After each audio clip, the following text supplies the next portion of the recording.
Sunday, March 10th, 2024.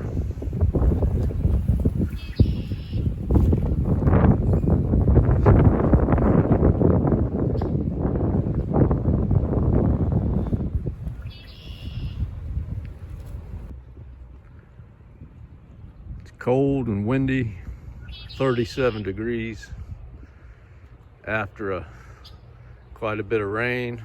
Water's up a little bit.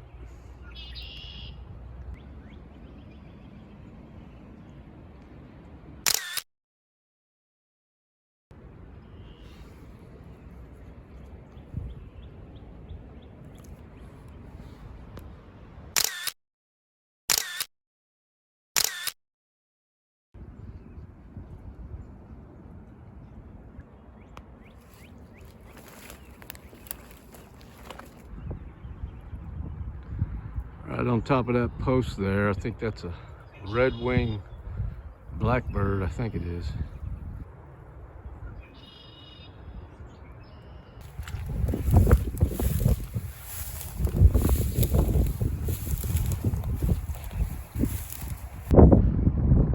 There goes a killdeer walking along the pavement there.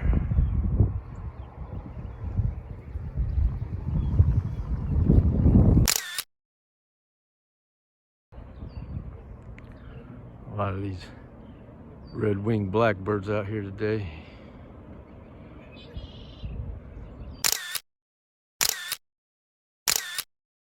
There's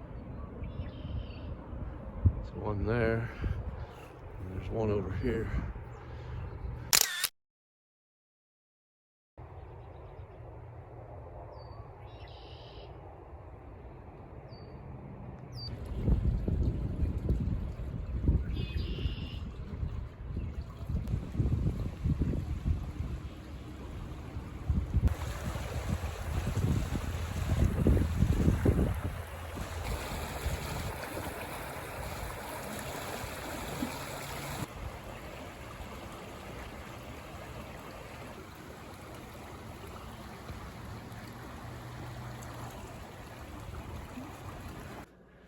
The natural grades in human society, what are they but spheres of thought and modes of conduct manifesting those spheres?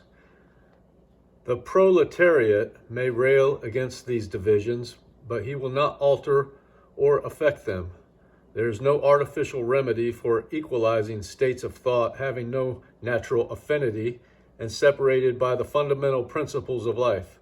The lawless and the law-abiding are eternally apart, nor is it hatred nor pride that separates them, but states of intelligence and modes of conduct which in the moral principles of things stand mutually unrelated. The rude and ill-mannered are shut out from the circle of the gentle and refined by the impassable wall of their own mentality which, though they may remove by patient self-improvement, they can never scale by a vulgar intrusion. The kingdom of heaven is not taken by violence, but he who conforms to its principles receives the password. The ruffian moves in a society of ruffians. The saint is one of an elect brethren whose communion is divine music. All men are mirrors reflecting according to their own surface. All men, looking at the world of men and things, are looking into a mirror which gives back their own reflection. Each man moves in the limited or expansive circle of his own thoughts, and all outside that circle is non-existent to him. He only knows that which he has become. The narrower the boundary, the more convinced is the man that there is no further limit, no other circle. The lesser cannot contain the greater, and he has no means of apprehending the larger minds. Such knowledge comes only by growth. The man who moves in a widely extended circle of thought knows all the lesser circles from which he has emerged. For in the larger experience, all lesser experiences are contained and preserved.